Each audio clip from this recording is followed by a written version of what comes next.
Well, at the Ante-Post stage, the William Hill Supreme Novice Hurdle looks as big a conundrum as ever.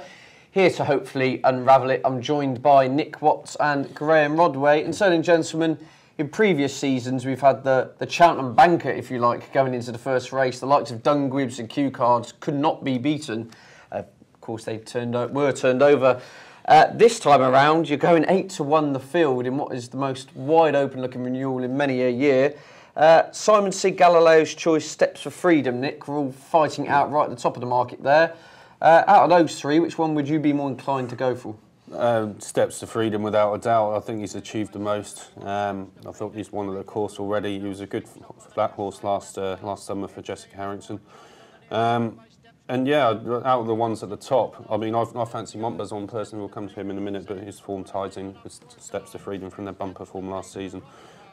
Just a quick word on Galileo's Choice and Simon Sig. Yeah, they looked good when they won their races last week, but I don't think they did anything that you wouldn't have expected them to. And Galileo's Choice beat a horse that's having a little run round before the Grand National. So you'd hope that you'd be winning or beating horses like that. Similarly, Simon Sig was beating the Staying Chaser in Knockara Bow. And yeah, they both look good doing it, but Simon Sig hasn't been declared for this yet or intended for this yet. He might go for the longer race, so I'd be wary of him on that front. Graham, it wouldn't be the first time you've disagreed with Mr. Nicholas Watts, and I'm sure you're going to tell him what he's just said's rubbish, because you're firmly in the Galileo's Choice camp. Yeah, no, I like Galileo's Choice a lot. I think it's a class horse from the flat for a start, and it was probably the best flat horse in this race. It's rated 110. So rated 110, yeah. And I was really impressed with its run out when it finished second behind Sula Sur in the Royal Bond on ground that would have been far, far too soft. We all know Sula Sur is a real mudlark. But Galileo's Choice pushed it all the way to the line, and I can't believe Galileo's Choice won't be a hell of a lot better horse on better ground. I agree with what he did, absolutely beat nothing the other day. You can only beat what was put in front of you, and Galileo's Choice did it nicely. He's going to be coming in there with a good prep, and it's very inexperienced over hurdles, so the likelihood is that it can only improve with that experience under its belt. Okay, so you still think there's value at around the 8-9-1 mark now? Well, I still think it's a good value bet. I mean, I backed it at 16s myself, but I can't see it if. Well, I think one of these is going to go off favourite, Galileo's Choice or Simon Sig, and Simon Sig ain't even sure to run. I can see Galileo's Choice going off about 9-2, 5-1. And the long odds-on favourite, Galileo's Choice, goes a couple of lengths clear and eases away in the hands of Robbie McNamara to beat, Because I Couldn't See in Terminal. And at the finish, Galileo's Choice lands the odds clear of Alan King is firing on, well, let alone 4 or 5 cylinders, about 20 of them at the moment. Montbazon just keeps going from strength to strength. Really impressive performance at the rearranged Super Saturday meeting when he put 7 lengths between him and Vulcanite. Well, I mean, by all intents and purposes, you must be chuffed with the way things are looking for him now. Yeah, very much so. I mean, I put him up quite a long time ago for this race at 25-1, so I'm quite happy with that, the way he's progressing, like you said. Really good bump horse last season. His form ties in closely with Steps to Freedom. He's long been one of the favourites for this in the Aintree bumper running, beating just a couple of lengths.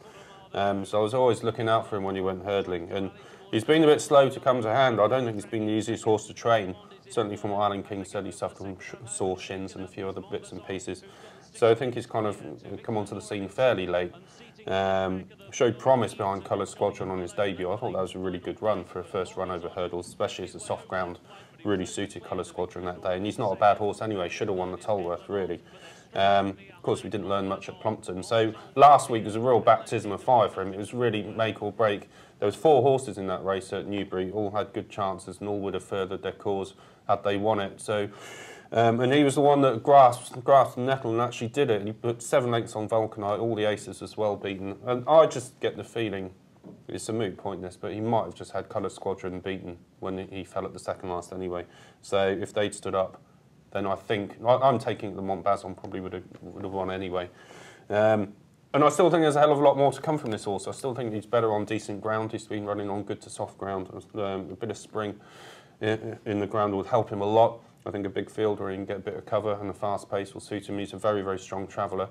And he's really learning fast, I think, and you could tell that by the way he found 7 lengths on Vulcanite. It was a decent animal. Got a form with Tet Lamy from this season. and he goes into the race on a high. Alan King might throw the spanner in the works if he runs Ball de Succès, but from what I've read afterwards, King has said the Ball de Succès might only slot in if something happened to Montbazon. So I'll take that as a positive for Montbazon's chance. The bookies are kind of in two minds about him. Some people got him at 7, some got him at 12. So take the 12. So I think it's a good bet. Okay, so that's one Alan King horse in Montbazon. Nick touched upon Ball de Succès or Ball de Success, whichever way you like to go, Graham. Of course, he may not line up in the race, but you think 25 to 1, it may be a risk worth taking at that kind of price? I definitely think that it's factored into the price at 25 to 1. It's too big a price.